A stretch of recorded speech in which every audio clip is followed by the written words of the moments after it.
A Fairy's Blunder. Once upon a time there lived a fairy whose name was Dindonette. She was the best creature in the world with the kindest heart, but she had not much sense and was always doing things to benefit people, which generally ended in causing pain and distress to everybody concerned. No one knew this better than the inhabitants of an island far off in the midst of the sea, which, according to the laws of Fairyland, she had taken under her special protection, thinking day and night of what she could do to make the isle the pleasantest place in the whole world, as it was the most beautiful. Now, what happened is this. As the fairy went about unseen from house to house, she heard everywhere children longing for the time when they would be grown up, and able to, they think, do as they had liked. And old people were always talking about the past, and sighing to be young again. "Is there no way to satisfy these poor things?" she thought. And then one night an idea occurred to her. "Oh, yes, of course. It hadn't been tried before, but I will manage it better than the rest. With their old fountain of youth, which, after all, only made people young again, I will enchant the spring that bubbles up in the middle of the orchard, and the children who drink of it shall once become grown men and women, and the old people will return to their days of childhood."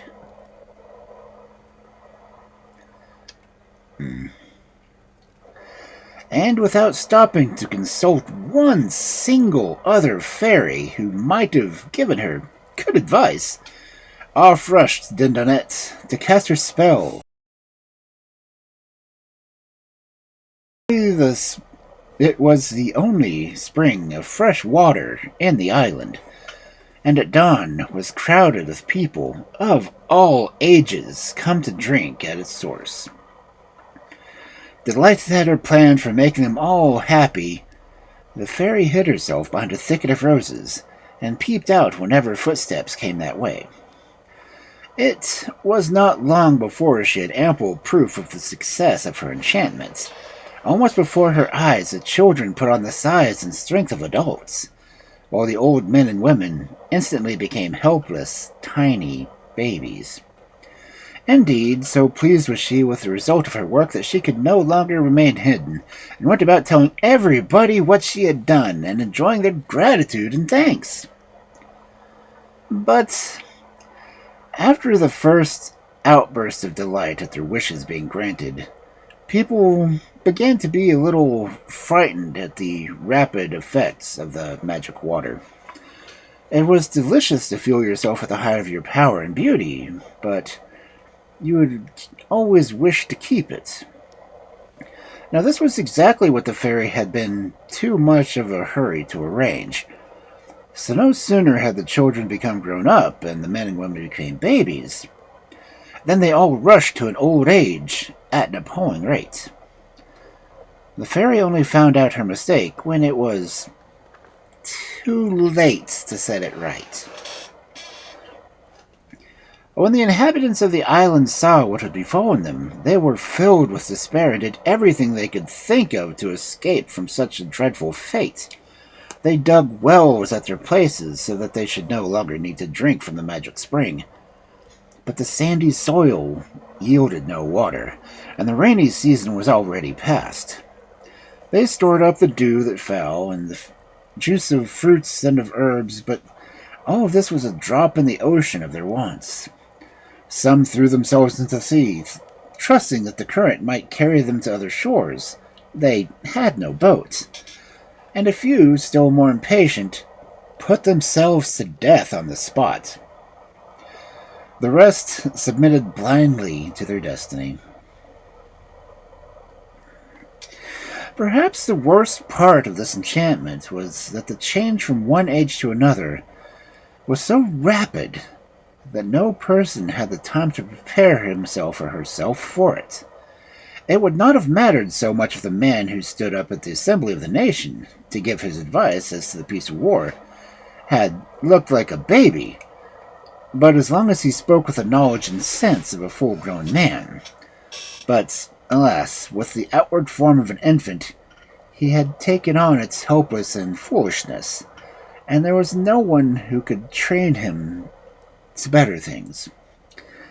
The end of it all was that before a month had passed, the population had died out, and the fairy Dindonette, ashamed and grieved at the effects of her folly, had left the island forever. Many centuries after, the fairy Norzora, who had fallen into bad health, was ordered by her doctors to take a tour of the world twice a week for a change of the air, and in one of those journeys she found herself at the Fountain Island. Norzora never made these trips alone, but always took with her 2 children, of whom she was very fond. Cornicon, the boy of 14, brought in his childhood at the slave market, and Toupette, a few years younger, who had been entrusted to the care of the fairy by her guardian, the genius Cristopo. Cornichon and Toupette were intended by Norzora to become husband and wife, as soon as they were old enough. Meanwhile, they traveled with her in a little vessel whose speed through the air was just 9,050 times greater than that of the swiftest of our ships. Struck with the beauty of the island, Norzora ran the vessel aground, and leaving it in the care of a dragon which lived in the hold during the voyage, stepped on shore with her 2 companions.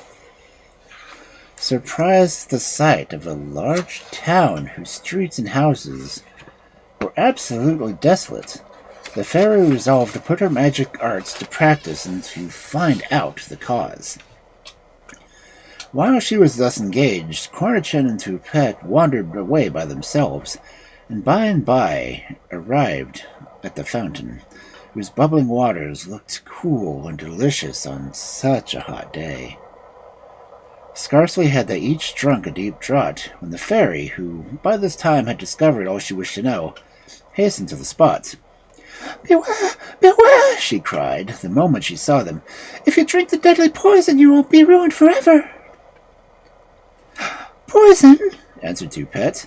"It's the most refreshing water I've ever tasted, and Cornichon says so too." "Oh, unhappy children, then I am too late. Why did you leave me? Listen, and I will tell you what has befallen the wretched inhabitants of this island, and what will befall you too. The power of fairies is great," she added, when she had finished her story, "but they cannot destroy the work of another fairy. Very shortly you will pass into weakness and silliness of extreme old age, and all I can do for you is to make it easy for you as possible, and to preserve you from death that others have suffered, and having no one to look after them. But the charm is working already. Cornichon is taller and more manly than he was an hour ago, and Toupette no longer looks like a little girl." It was true, but this fact did not seem to render the young people as miserable as it did Norzora. "Do not pity us," said Cornichon. "If we are fated to grow old so soon, let us no longer delay our marriage. What matter if we anticipate our decay, if we only anticipate our happiness too?" The fairy felt that Cornichon had reason on his side, and seeing by the glance of Toupette's face that there was no opposition to be feared from her, so she answered, "Let it be so, then, but not in this desolate place. We will return at once to Bogota, and the festivities shall begin the most brilliant ever to be seen." They all entered the vessel, and in a few hours the 4,500 miles that lay between the island and Bogota had passed. Everyone was surprised to see the change in the short absence made by the young people, but the fairy had promised absolute silence about their adventure, and they were none the wiser, and busied themselves in preparing their dresses for the marriage, which was fixed for the next night. Early on the following morning, the genius Kristapo arrived at the court, one of the visits he did usually habit of paying to his wards from time to time. Like the rest, he was astonished at the sudden improvement in the child. He had always been fond of her, and in a moment he violently fell in love. Hastily demanding an audience with the fairy, he laid his proposal before her, never doubting that she would give her consent to so brilliant a match. But Bassanazio refused to listen, and even hinted that in his own interest, Kristapo had better turn his thoughts elsewhere. The genius pretended to agree, but instead he went straight to Topette's room, and flew away with her through the window at the very instant that the bridegroom was awaiting her below. When the fairy discovered what had happened, she was furious, and sent messenger after messenger to the genius in his palace at Ratapov, commanding him to restore Topette without delay, and threatened to make war in case of his refusal. Kristapo gave no direct order to the fairy's envoys, but kept Topette closely guarded in a tower, where the poor girl used all her powers of persuasion to induce him to put off their marriage. All would, however, have been quite in vain if, in the course of a few days, sorrow joined the spell of the magic water. Had not altered her appearance so completely that Kristapo was quite alarmed, and declared that she needed amusement and fresh air at his presence seemed to distress her. She would be left on her own, mistress. But one thing he declined to do, and that was to send her back to Bogota. In the meantime, both sides had been busily collecting armies. Kristapo had given the command to his famous of his general, while Salnoza had placed Cornchin at the head of her forces. But before war was actually declared, Tupet's parents, who had been summoned by the genius, arrived at Ratapov. They had never seen their daughter since they parted from her as a baby, but from time to time travelers to Bogota had brought back accounts of her beauty. What was their amazement, therefore, at finding, instead of a lovely girl, a middle-aged woman, handsome indeed, but had quite faded, looking, in fact, older than themselves. Kristapo, hardly less astonished than they were at the sudden change, thought that it was a joke on the part of one of his courtiers who had hidden Topette away and put this elderly lady in her place. Bursting with rage, he sent instantly for all his servants and guards of the town, and inquired who had the insolence to play such a trick, and what had become of their prisoner. They replied that since Topette had been in their charge, she had never left the room unveiled, but that during the walks in the surrounding gardens her food had been brought in and placed on her table. As she preferred to eat alone, no one had ever seen her face or knew what she was to look like.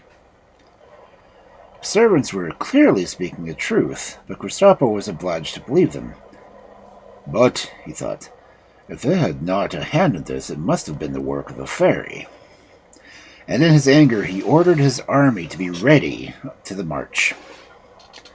On her side, Salnazora, of course, knew what the genius had to expect, and was deeply offended when she heard that the base trick which she was believed to be inventing. Her first desire was to give battle to Kristapo at once, but with great difficulty her ministers induced her to pause, and to send an ambassador to Kristapo to try to arrange matters. So Prince Zeprati departed for the court of Ratapov, and on his way met Cornichon, who was encamped with his army just outside the gates of Bogota. The prince showed him the fairy's written order that for the present peace must be kept, and Cornichon, filled with longing to see Topette once more, begged to be allowed to accompany Zeprati on his mission to Ratapov.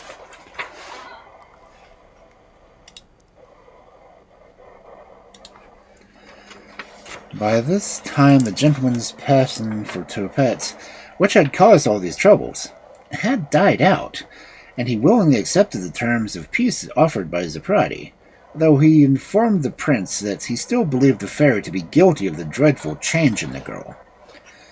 To this, the prince only replied that on the point he had witness who could prove, better than anyone else, if it was Toupette or not, and desired that Cornichon should be sent for. When Toupette was told that she was to see her,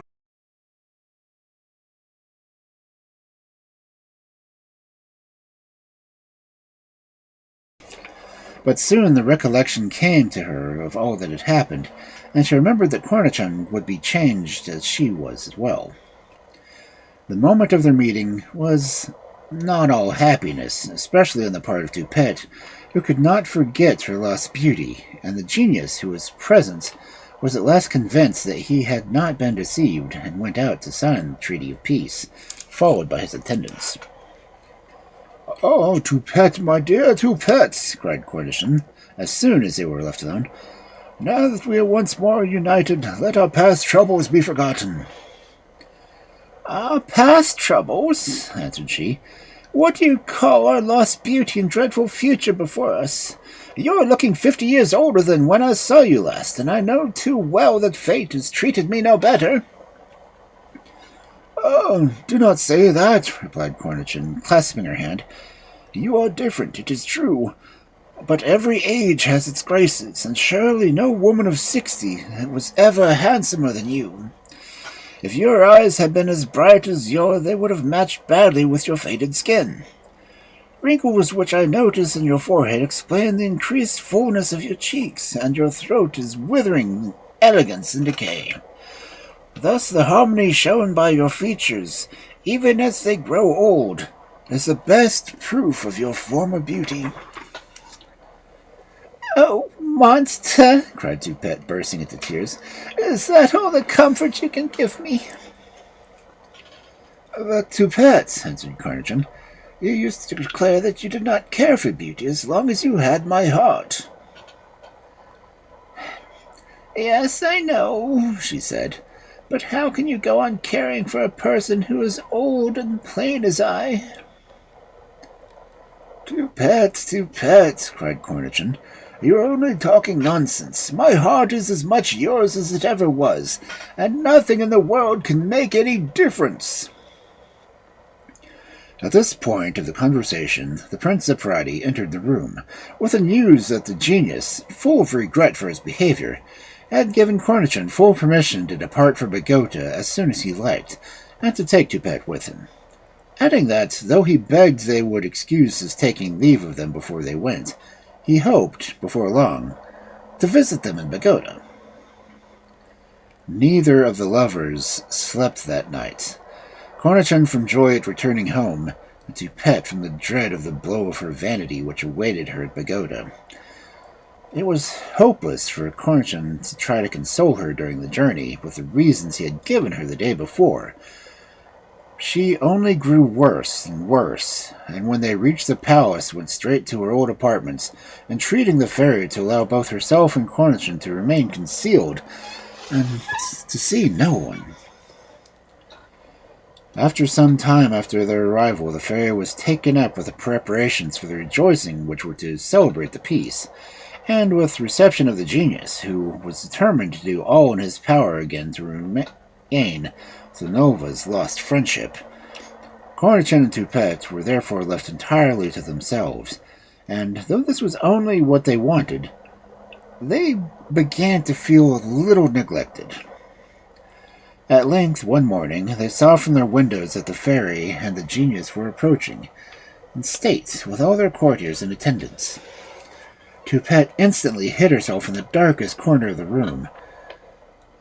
Cornichon, forgetting that he was no longer a boy of 14, ran to meet them. In doing so, he tripped and fell, bruising one of his eyes severely.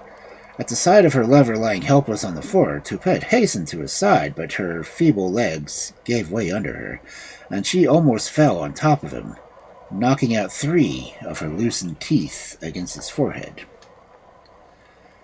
The fairy, who entered the room and listened to the silence to the genius, who hinted that by and by everything would be put right. "At the last assembly of the fairies," he said, When the doings of each fairy were examined and discussed, the proposal was made to lessen, as far as possible, the mischief caused by Dindonette by enchanting the fountain, and it was decided that, as she meant nothing but kindness, she should have the power of doing one half of the spell. Of course, she might always have destroyed the fatal fountain, which would have been best of all, but the moment she hears that she wanted, she'd fly here to help. Only before she comes, it is for you, madam, to make up your mind which of the two shall regain their former strength and beauty. At these words, the fairy's soul sank. Both Cornichin and Toupette were equally dear to her. How could she favor one at the cost of the other? As to the courtiers, none of the men were able to understand why she hesitated a second to declare for Toupette, while the ladies were equally strong on the side of Cornichin. But, however undecided the fairy might be, it was quite different for Cornichin and Toupette.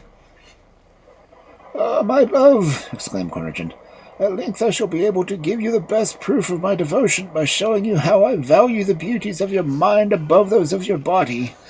While the most charming women of the court will fall victims to my youth and strength, I shall think of nothing but how to lay them at your feet and pay heartfelt homage at your age and your wrinkles."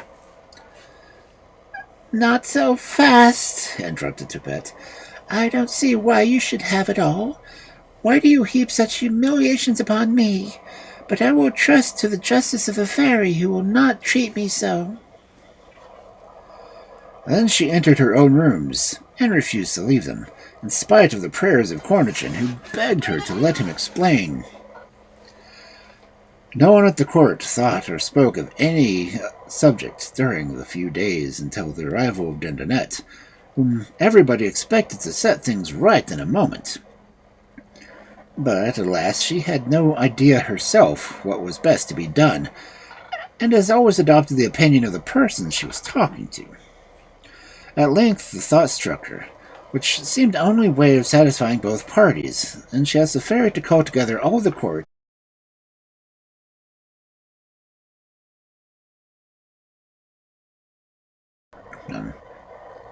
"Happy is he," she began, "who can repair the evil he has caused, but happier he who has never caused any." And nobody contradicted this remark, and she continued. "To me it is only allowed to undo one half of the mischief I have wrought. I could restore you to your youth," she said to Cornichin, "or your beauty," turning to Toupette. "I will do both, and I will do neither." A murmur of curiosity arose among the crowd, while Cornichin and Toupette trembled with astonishment. "No," went on Dindonette, "never should I have the cruelty to leave one of you to decay, while the other enjoys the glory of youth. And as I cannot restore you both of you at once, as you were, one half of each your body shall become young again, while the other half goes on to its decay. I will leave it to you to choose which half it shall be. And if you draw a line around your waist, or a straight line up and down the middle of your body." She looked about herself proudly, expecting applause for her clever idea. But Cornichin and Toupette were shaking with rage and disappointment, and everyone else broke out in shouts of laughter and pity for the young lovers. Nalsafa came forward. "Do you not think," she said, "that instead of what you propose, if you were better to let them take turns to enjoy their former youth and beauty at a fixed time? I'm sure you can easily manage that." "What an excellent notion!" cried Dindonette. Of course, that is best. Which of you shall I touch first?" "Touch her," replied Cornichin, who has always been ready to give way to Toupette. "I know her heart too well to fear any change." So the fairy bent forward and touched her with her magic ring, and in one instant the old woman was a girl again. The whole court wept with joy at the sight, and Toupette ran up to Cornichin, who had fallen down in his surprise, promising to pay him long visits and tell him of her balls and water parties. The two fairies went to their own apartments, where the genius followed them to take his leave. "Oh dear," cried Dindonette, breaking in a farewell speech of the genius. "I quite forgot to fix the time that Cornelius had turned his turn to grow young. How stupid of me! And now I fear it is too late, for I ought to have declared it before I touched Toupette with a ring. Oh dear, why did nobody warn me?" "You were too quick," replied Sonazor, who had been long aware of the mischief the fairy had again done. "And we can only wait now until Cornelius has reached the utmost limits of his decay, when he will drink the water and become the baby once more, so that Toupette will have to spend her life as a nurse, wife, and caretaker." After the anxiety of mind, the weakness of body to which for so long Toupette had been prey, it seemed as if she could not amuse herself enough. And it was seldom indeed that she found time to visit poor Cornichon, though she did not cease to be fond of him, or to be kind to him. Still, she was perfectly happy without him, and this poor man did not fail to see, almost blind and deaf from his age though he was. But it was left to Kristopo to undo the last work of Dindonette and give Cornichon back to the youth he had lost. And this the genius did all more gladly, as he discovered, quite by accident, that Cornichon was in fact his son. It was on his plea that he attended the great yearly meeting of the Fairies, and prayed that, in consideration for his services to so many of the members, that this one boon might be granted to him.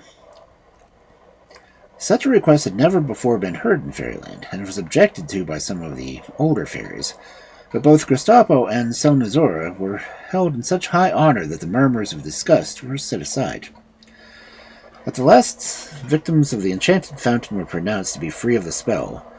All that the genius asked in return was that he might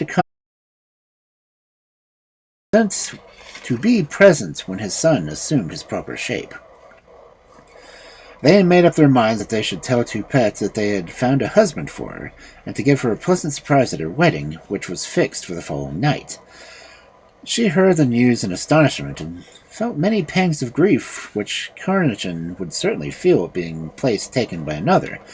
But she did not dream of disobeying the fairy, and spent the whole day wondering who this bridegroom might be.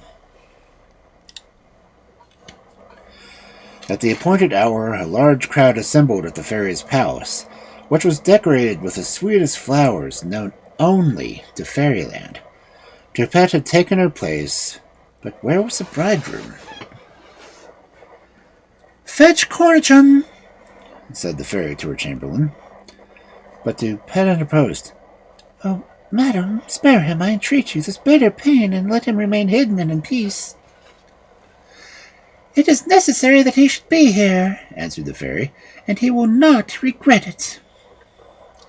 And as she spoke, Cornichon was led in, smiling with the foolishness of extreme age at the sight of the gay crowd. "Bring him here," commanded the fairy, waving her hand towards Toupette, who started back from surprise and horror. Sonazora took the hand of the poor old man, and the genius came forward and touched him 3 times with his ring, when Cornichon was transformed into a handsome young man.